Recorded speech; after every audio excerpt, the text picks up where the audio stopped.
दोस्तों नमस्कार। 5 महीने पहले प्रधानमंत्री मोदी ने पार्लियामेंट में भाषण देते वक्त विपक्ष के शोर और हंगामे के बीच खुलकर कहा था, अभी आप मुझे नहीं जानते हैं। उस वक्त विपक्ष नारे लगा रहा था, मोदी अडानी भाई भाई, और प्रधानमंत्री नारों के बीच ही भाषण देते हुए चिता रहे थे, अभी आप मुझे नहीं जानते हैं। इसके मतलब उस वक्त तो किसी को समझ में नहीं आए होंगे, लेकिन अब जो राजनीतिक मोड़ एक के बाद एक आ रहे हैं, उसने शायद मोदी सत्ता के भीतर बेचैनी पैदा कर दी है। एक ऐसी बेचैनी जिसे उसे नजर आने लगा है कि अगर विपक्ष एकजुट रहा, इंडिया काम करने लगा, तो क्या पार्लियामेंट के भीतर बल्कि तमाम राज्यों में जहां जहां गठबंधन की स्थिति मजबूत है और साथ में कांग्रेस खड़ी हो जाएगी, तो बीजेपी के लिए बुरे दिनों की शुरुआत हो जाएगी। इससे बचने के रास्ते क्या हो सकते हैं और प्लानिंग क्या हो सकती है? मोदी सत्ता क्या उसी राह पर चल पड़ी है? क्योंकि पहली बार ऐसा हुआ है कि ईडी चीफ की नियुक्ति को लेकर सुप्रीम कोर्ट ने 15 दिनों पहले ही कहा, यह नियुक्ति, यह एक्सटेंशन गैर कानूनी है।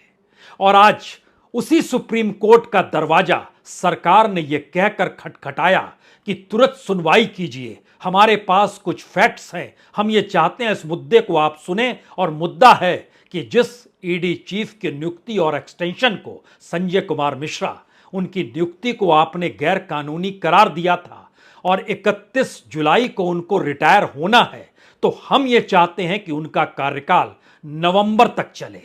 और नवंबर तक क्यों चले, तो इसके लिए आप सुनवाई कीजिए। सुप्रीम कोर्ट ने भी वक्त दे दिया, कल 3:30 बजे हम सुनवाई करेंगे। लेकिन बात इतनी सी नहीं है। वह कौन सी प्लानिंग है और पर्दे के पीछे वह कौन से तंत्र मंत्र अपने तौर पर, राजनीतिक तौर पर काम कर रहे हैं, आज इसे समझने की जरूरत है। अगर इंडिया मजबूत हो चला है, तो क्या मोदी सत्ता उस मजबूत होते इंडिया को गिराना नहीं चाहेगी, तोड़ना नहीं चाहेगी, राजनीतिक तौर पर और तमाम संवैधानिक संस्थानों के जरिए उसे डामाडोल नहीं करेगी? अगर करेगी तो क्या कर सकती है?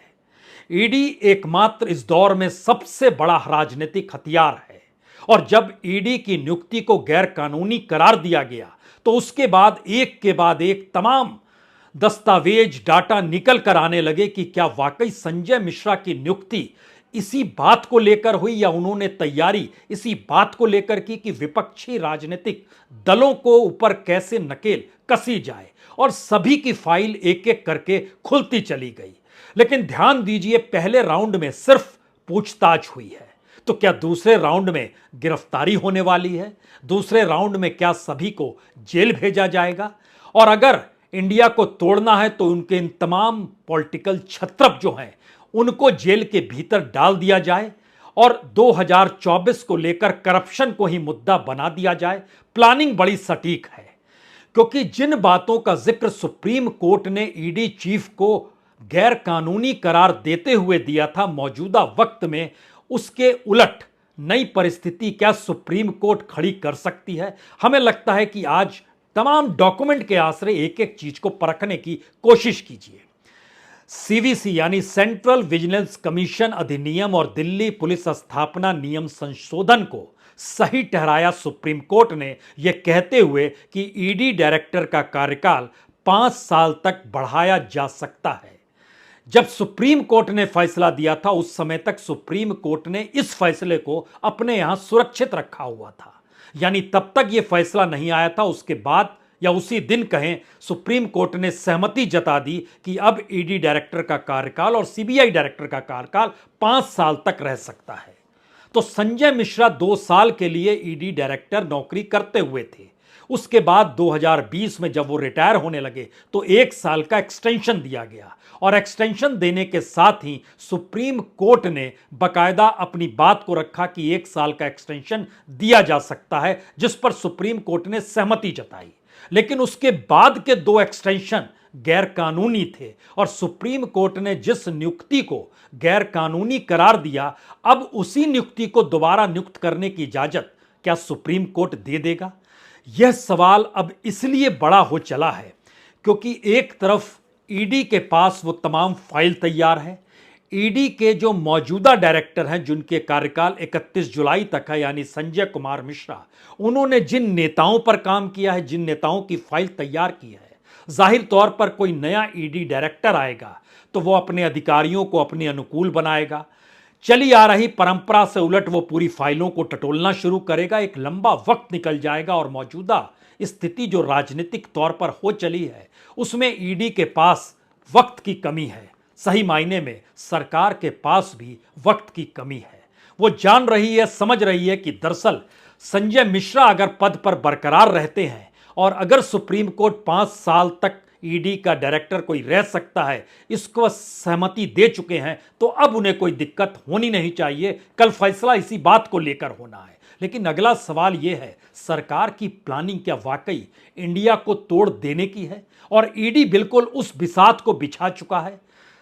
9 राज्य 10 नेता अगर एक एक को परखना शुरू करें तो उसके ऊपर लगे जो आरोप है और ईडी के पास जो फाइल है, पहले आप उसे समझ लीजिए, उसके बाद टेक्निकलिटीज में जाएंगे सुप्रीम कोर्ट की।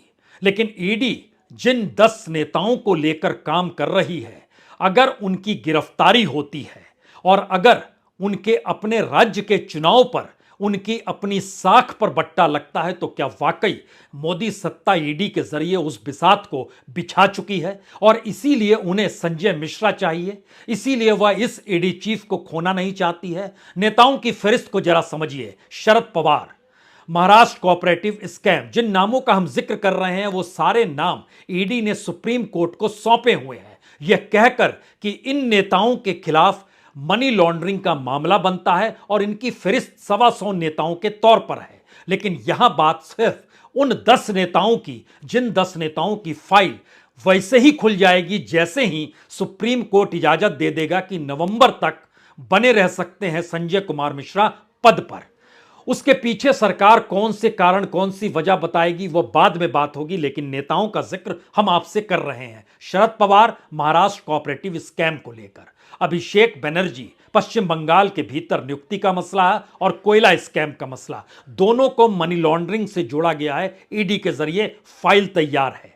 तेजस्वी यादव, रेलवे में नौकरी के बदले जमीन, मनी लॉन्ड्रिंग को इससे भी जोड़ दिया गया करप्शन के होते हुए सीबीआई ने अपने तौर पर हरी झंडी दी, ईडी ने उसे पकड़ लिया।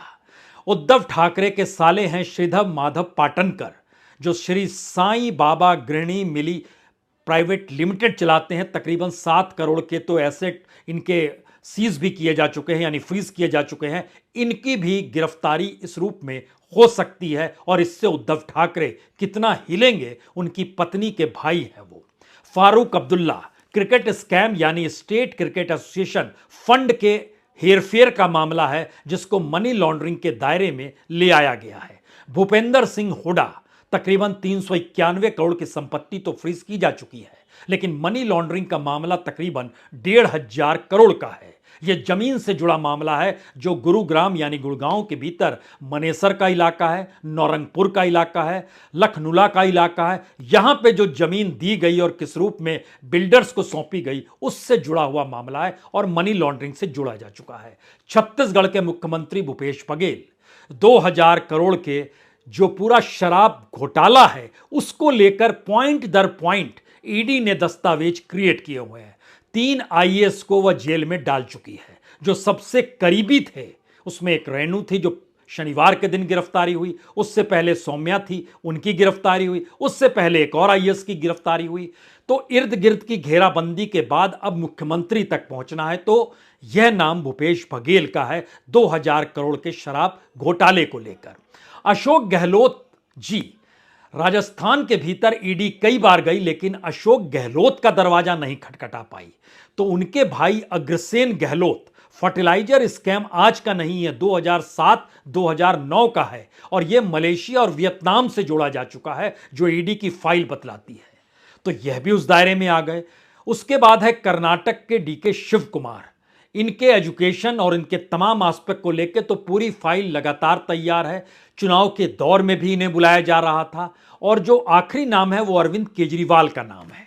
अरविंद केजरीवाल शराब नीति के मद्देनजर उनकी भी गिरफ्तारी कभी भी किसी रूप में हो सकती है, जहां वो घातक दिखाई देने लगे। जब तक राजनीतिक तौर पर जो घातक नहीं है, उसकी गिरफ्तारी नहीं होनी चाहिए। लेकिन जब गठबंधन की राजनीति का जिक्र होगा तो कर्नाटक के भीतर तो कांग्रेस अपने बूते मजबूत इस दौर में हो चली है। इससे पहले तो बीजेपी मजबूत थी, 28 में से 25 सीटें जीती थी। महाराष्ट्र के भीतर शरद पवार के साथ उद्धव आकर खड़े हो गए, कांग्रेस तो पहले से खड़ी थी, तो वहां पर भी 23 सीट बीजेपी ने जीती है। बिहार में 17 सीट जीती थी, लेकिन तब नीतीश कुमार साथ थे। अब नीतीश कुमार चले गए हैं उनके साथ जिन्होंने एक भी सीट नहीं जीती, यानी आरजेडी के साथ। तो यह समीकरण बिगाड़ देगा स्थिति को। वहां पर 17 सीटें जीती हुई थी बीजेपी ने, छत्तीसगढ़ में 9 सीटें जीती हुई थी, हरियाणा में 10 की 10 जीती थी, राजस्थान में 25 में से 24 जीती थी, दिल्ली की 7 में से 7 जीती थी, पश्चिम बंगाल में 42 में से 18 जीती थी। मैसेज क्या है? पहला मैसेज है कि जो 207 सीट है, जिन राज्यों का हमने नाम लिया और यहां के नेताओं का जिनका नाम लिया, जिनकी फाइल कभी भी खुल सकती है, यह कुल मिला के 207 सीटें होती हैं। इसमें से 133 सीट बीजेपी ने जीती। लेकिन गठबंधन का मिजाज बहुत साफ कहता है कि यहां पर 75 सीट से ज्यादा कभी भी पार नहीं कर सकती है बीजेपी अपने बूते, अगर यह सारी चीजें अनुकूल चल गई तो। 75 का मतलब बहुत साफ है, एक झटके में 56 सीट का कम हो जाना। और उसके बाद तो राजनीतिक तौर पर जब चीजें कम होती हैं तो और कम होती चली जाएगी। तो क्या इन्हें तोड़ना है उस दिशा में, ये जानते समझते हुए तेलंगाना को अपने अनुकूल कर चुके हैं। वाईएसआर कांग्रेस यानी जगन रेड्डी को अपने अनुकूल कर चुके हैं। तमिलनाडु के भीतर 3-3 नेताओं की घेराबंदी हो चुकी है, उसकी तैयारी ईडी कर चुकी है। तो अब ईडी को हर हाल में दोबारा से संजय मिश्रा की उस लकीर पर चलना है जिसके आश्रय इन करप्ट पॉलिटिशियंस को लेकर जो फाइल तैयार की गई है उसकी गिरफ्तारी और जेल तक पहुंचाने की परिस्थिति हो। यहीं से दूसरा सवाल खड़ा होता है कि सुप्रीम कोर्ट ने जब संजय मिश्रा की नियुक्ति को गैर कानूनी बताया तो तमाम ये विपक्ष के नेता, हालांकि सुप्रीम कोर्ट का दरवाजा खटखटाने वालों में कांग्रेस और टीएमसी के नेता थे, लेकिन अब यह सवाल है कि अगर सुप्रीम कोर्ट इस बात की हरी झंडी दे देती है कि हां, जिस कानून को हमने मान लिया उस कानून के तहत यह 5 बरस तक रह सकते हैं, तो एक क्षण के लिए सुप्रीम कोर्ट की सुनवाई और सुप्रीम कोर्ट के भीतर जो कुछ हुआ उसके कुछ टेक्निकल पन्नों को खोल लीजिए। 8 मई को सुनवाई से पहले सुप्रीम कोर्ट ने पूछा था, सरकार से पूछा था, सॉलिसिटर जनरल वहां मौजूद थे, उनसे पूछा था क्या संजय मिश्रा इतने जरूरी हैं कि सुप्रीम कोर्ट के मना करने के बावजूद कार्यकाल बढ़ाया गया? क्या कोई व्यक्ति वाकई इतना जरूरी हो सकता है?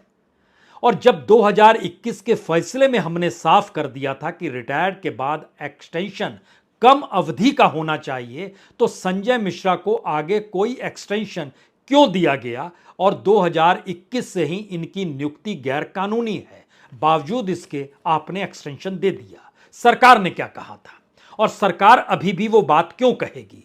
सरकार ने कहा था कि दरअसल एक्सटेंशन की वजह प्रशासनिक कारणों से आवश्यक था, प्रशासनिक यानी एडमिनिस्ट्रेटिव वजहों से यह जरूरी था। और जो एसएटीपी यानी वित्तीय कार्रवाई कार्यबल जो होता है, जो मनी लॉन्ड्रिंग के तहत होता है, वो अंतर्राष्ट्रीय तौर पर उसका आकलन होता है, क्योंकि मनी लॉन्ड्रिंग देश के भीतर नहीं होता है, देश के बाहर से उसका जुड़ाव होता है। तो उसके लिए मूल्यांकन होता है अंतर्राष्ट्रीय तौर पर, और यही तर्क सरकार लगातार दे रही है। तो सुप्रीम कोर्ट ने 4 सवाल फिर पूछे थे। कहा था कि कोई दूसरा व्यक्ति नहीं है जो उनका काम कर सके? क्या एक व्यक्ति इतना जरूरी हो सकता है? आपके मुताबिक ईडी में कोई दूसरा सक्षम व्यक्ति है ही नहीं। और 2023 के बाद इस पद का क्या होगा जब मिश्रा रिटायर हो जाएंगे, हट जाएंगे?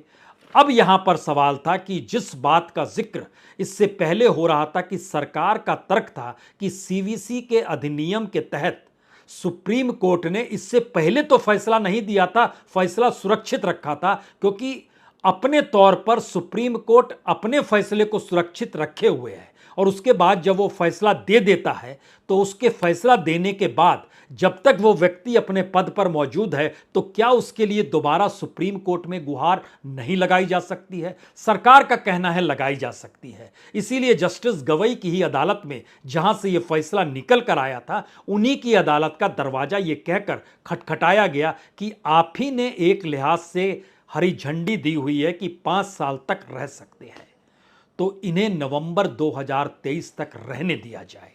और शायद कल जब 3:30 बजे ये सुनवाई होगी तो ये बहुत मौके की बात होगी कि सरकार ने अपनी बिसात पूरे तरीके से इंडिया को लेकर बिछाई हुई है। उसके जहन में बहुत सारी चीजें बहुत साफ है कि किस तरीके से किस रूप में क्या काम करना है और किन नेताओं को शिकंजे में लेना है और कैसे शिकंजे में लिया जाएगा। हालांकि इस फहरिस्त में नाम राहुल गांधी का भी है। हेराल्ड मामले में उनसे भी 5 दिनों तक पूछताछ हुई है, लेकिन राहुल गांधी को शिकंजे में लेना यानी गिरफ्तारी करना और जेल में डालना उनके कद को बहुत बड़ा कर देना है। तो जिन 11 नेताओं की फाइल है उसमें से एक राहुल गांधी आप माइनस कर दीजिए। बाकी 10 नेताओं की फाइल को दोबारा उनके टेक्निकल एस्पेक्ट को एक बार और समझाएं, उससे पहले यह सुनिए कि जरा सुप्रीम कोर्ट ने ईडी और सीबीआई प्रमुखों के कार्यकाल को 5 साल बढ़ाने के संशोधन को सही ठहराया था। और क्या कहकर सही ठहराया था? उन्होंने कहा था कि कानून पर न्यायिक समीक्षा का दायरा बहुत सीमित होता है। इन अधिकारियों की नियुक्ति उच्च स्तरीय समिति करती है। इन संशोधनों को बरकरार रखा जा सकता है, इसमें पर्याप्त सुरक्षा उपाय हैं और जनहित व लिखित कारण के साथ उच्च स्तरीय अधिकारियों के सेवा विस्तार दिया जा सकता है। यानी सुप्रीम कोर्ट के भीतर जनहित के आधार पर सरकार को लिख कर देना है कि आखिर इनकी नियुक्ति को वह कंटिन्यू नवंबर तक क्यों करना चाहती है। इन कारणों से सुप्रीम कोर्ट कितना सहमत होता है, असहमत होता है, ये तो कल पता चलेगा।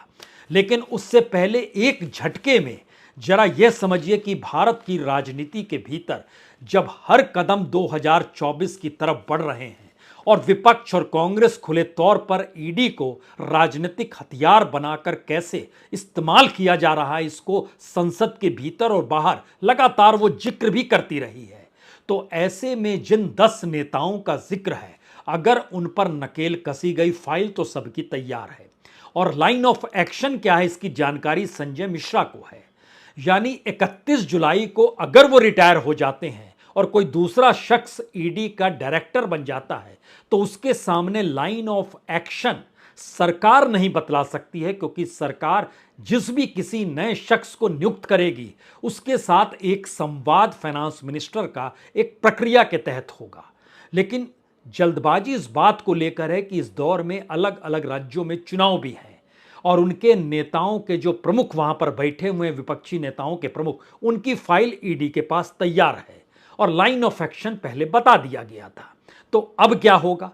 अब होगा ये कि जिन नामों का हम जिक्र कर रहे हैं उसमें अशोक गहलोत के भाई अग्रसेन गहलोत, अगर अशोक गहलोत बीजेपी की मदद नहीं करते हैं करेंगे, इसमें मत फंसिए अभी, यह एक सिंबॉलिक एस्पेक्ट है। तो अग्रसेन गहलोत पर नकेल कसी जाएगी। छत्तीसगढ़ में भूपेश बघेल पर नकेल कसी जाएगी, 2 मुख्यमंत्री जहां पर चुनाव होने वाले हैं। डीके शिव कुमार कर्नाटक में हैं और दावा कर रहे हैं कि इस बार पिछले लोकसभा जैसे परिणाम नहीं आएंगे और हम आधे से ज्यादा सीटें जीत जाएंगे। तो डीके शिव कुमार की फाइल तो खुली हुई है, उन्हें कभी भी अंदर डाला जा सकता है। तीसरी स्थिति महाराष्ट्र के भीतर है, जहां शरद पवार और उद्धव ठाकरे हैं। तो शरद पवार का नाम तो यूं ही है और उद्धव ठाकरे के साले साहब श्रीधर माधव पाटनकर उनका नाम है। तो उनको खामोश कैसे किया जाए? अभिषेक बनर्जी, ममता बनर्जी के भतीजे, उनके ऊपर 2 स्कैम के मामले हैं, मनी लॉन्ड्रिंग को लेकर जो मामले अदालत तक पहुंच चुके हैं। बिहार में तेजस्वी यादव, जो रेलवे का मसला है, नौकरी के एवज में जमीन। और इधर हरियाणा में माना जा रहा है कि खट्टर साहब कमजोर पड़ रहे हैं, बीजेपी कमजोर पड़ रही है, तो क्यों नहीं हुड्डा अगर जीते उससे पहले उनकी गर्दन दबोच ली जाए। और हुड्डा के खिलाफ तो मामला खुला हुआ है, राजनीतिक तौर पर उन पर कभी भी नकेल कसी जा सकती है, क्योंकि मामला जमीन से जुड़ा हुआ है और खुले तौर पर मनी लॉन्ड्रिंग से जोड़ा जा सकता है। तो इन नेताओं को लेकर ईडी का line of action, Sanjay Kumar Mishra का सुप्रीम कोर्ट से क्लीन चिट मिलने का इंतजार, सरकार की पूरी बिसात इंडिया को तोड़ने को लेकर और इन सारी परिस्थितियों में असल सवाल जो छुपा हुआ है इस बात को लेकर है कि इंडिया को लेकर घबराहट मोदी सत्ता में कितनी बड़ी हो चली है। यह सिर्फ इस बात से समझ लीजिए कि यह भारत की राजनीतिक इतिहास में नहीं बल्कि सुप्रीम कोर्ट के दिए गए फैसलों के मद्देनजर भी यह पहली बार हो रहा है कि सुप्रीम कोर्ट ने जिस अधिकारी की नियुक्ति और एक्सटेंशन को गैर कानूनी करार दिया, उसी अधिकारी की नियुक्ति और एक्सटेंशन को बरकरार रखने के लिए वही सरकार दोबारा से 15 दिनों के बाद ही सुप्रीम कोर्ट की चौखट पर पहुंच गई है। राजनीति का ऐसा मिजाज कभी नहीं था। बहुत बहुत शुक्रिया, बहुत बहुत शुक्रिया।